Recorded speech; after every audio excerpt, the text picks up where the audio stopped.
اسلام کا مقصد سمجھ میں آ جائے گا۔ عزیزان محترم، وقت بڑا کم ہے۔ آج کا معاملہ تو ایسا ہے کہ ایک اخبار میرے ہاتھ میں تھما دیا گیا کہ اب اس کو پڑھ کے دکھا۔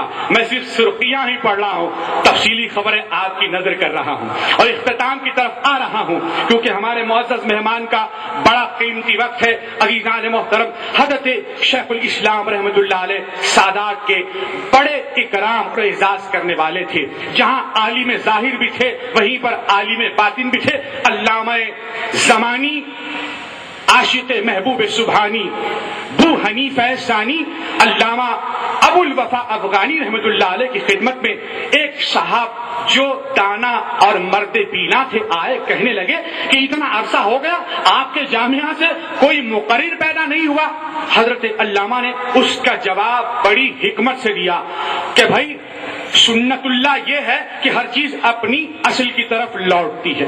کل شیء یرجع الی اصلہ۔ ہمارے جو بانی جامع نظامیہ شیخ الاسلام مولانا انوار اللہ فاروقی رحمۃ اللہ علیہ تھے، وہ عالم بھی تھے اور عارف بھی تھے، اور آپ کے بانی عالم اور وائز تھے، تو آپ کے پاس عالم اور وائز پیدا ہوتے رہیں گے، ہمارے پاس وائز پیدا نہیں ہو سکتا اور آپ کے مدرسے میں عارف پیدا نہیں ہو سکتا۔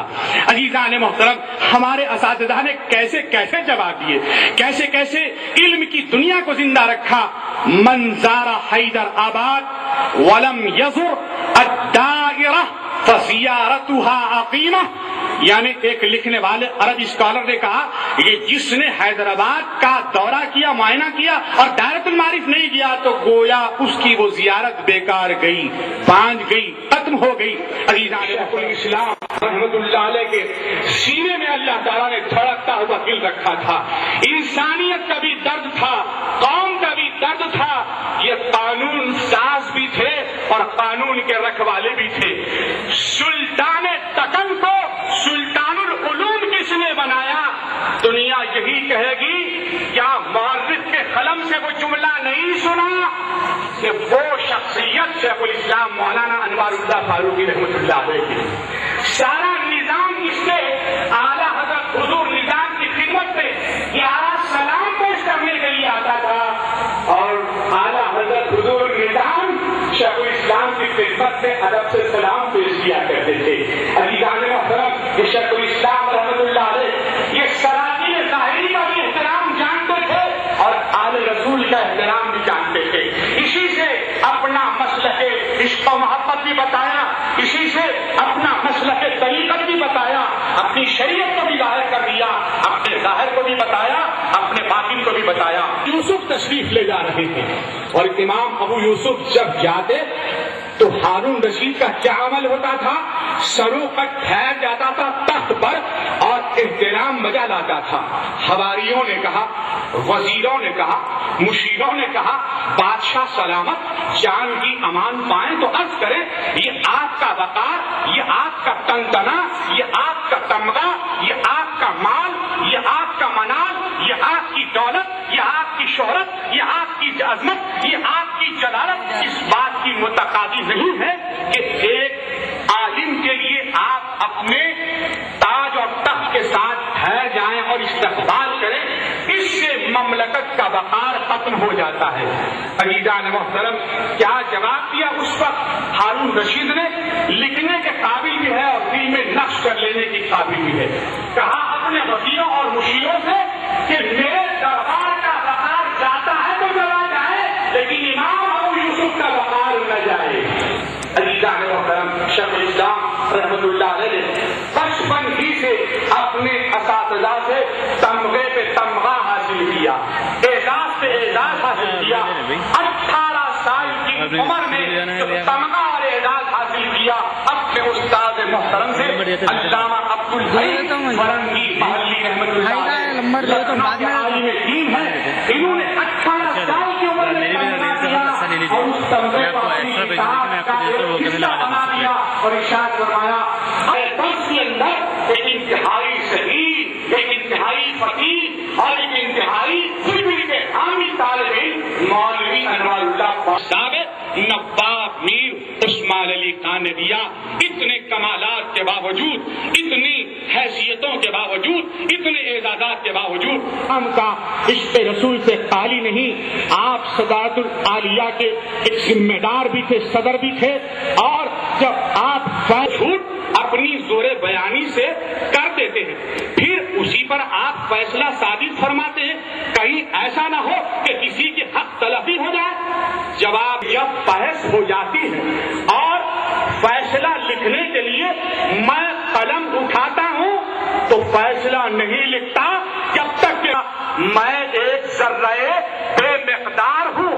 جب تک آپ توجہ نہ فرمائیں میرا معاملہ حل ہو نہیں سکتا.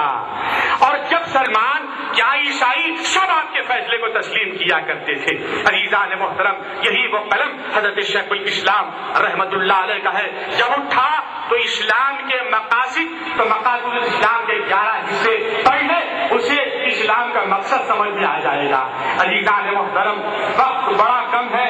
آج کا تفصیلی خبریں آپ کی نظر کر رہا ہوں اور اختتام کی طرف آ رہا ہوں کیونکہ ہمارے معزز مہمان کا بڑا قیمتی وقت ہے. عزیزان محترم، حضرت شیخ الاسلام رحمۃ اللہ علیہ سادات کے بڑے ہی کرام پر اعزاز کرنے والے تھے. جہاں عالم ظاہر بھی تھے وہیں پر عالم باطن بھی تھے. علامہ زمانی، عاشق محبوب سبحانی، ابو حنیفہ ثانی، علامہ ابو البکر رہی ہے. اور یہ بھی حضرت شیخ الاسلام کا فیضان ہے.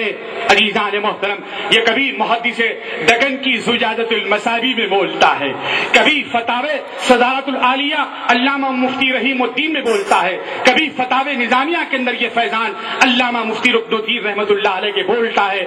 اور آج ایک گونگا بھی بول رہا ہے تو یہ بھی حضرت شیخ الاسلام ہی کا فیضان ہے. میں اپنے اساتذہ کرام کا، حضرت مفکر اسلام مجد اللہ العالی کا شکر گزار ہوں. اللہ تبارک و تعالیٰ آپ کو اور سارے اساتذہ کو سلامت رکھے.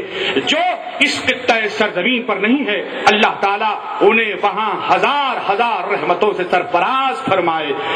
سلام اے بانی جامعہ آپ کی کرامت کو، سلام اے بانی جامعہ آپ کی قیادت کو، سلام اے بانی جامعہ آپ کے احترام سیادت کو، سلام اے بانی جامعہ آپ کی تصانیف کو، سلام اے بانی جامعہ آپ کی آہ سحرگاہی کو، سلام اے بانی جامعہ آپ کی تسبیح کے گردش کے دانوں کو، سلام اے بانی جامعہ آپ کے اس لہلہات چمن کو. وآخر دعوانا الحمدللہ رب العالمین. جزاکم اللہ خیرا. شیوخ عظام، مشائخین اکرام، جملہ حاضرین اکرام، السلام علیکم ورحمۃ اللہ وبرکاتہ. میں قبل اس کے کچھ عرض کروں، مجلس انتظامی کا شکر گزار ہوں کہ انہوں نے اس مبارک محفل میں شرکت کا موقع عطا کیا اور آج کے جو فیوض و برکات حضرت مولانا شاہ محمد انور اللہ فاروقی صاحب کی وجہ سے یہاں پہ نزول فرما ہے، اس سے استفادے کا موقع دیا. آج کا دن ان طالب علموں کے لیے جنہوں نے اپنی تعلیم کی تکمیل کی ہے اور صنعت، فضیلت اور دستار، ان کا کام، ان کا پروجیکٹ ختم نہیں ہوا بلکہ وہ اب شروع ہو رہا ہے. یہ حاصل کرنے کے بعد ان کو بہت کچھ کرنا ہے. ہم کو اندرونی طور سے بھی بہت سے چیزوں کی اصلاح ہے، جس میں سب میں پہلے اصلاح اعتقادات کی ہے.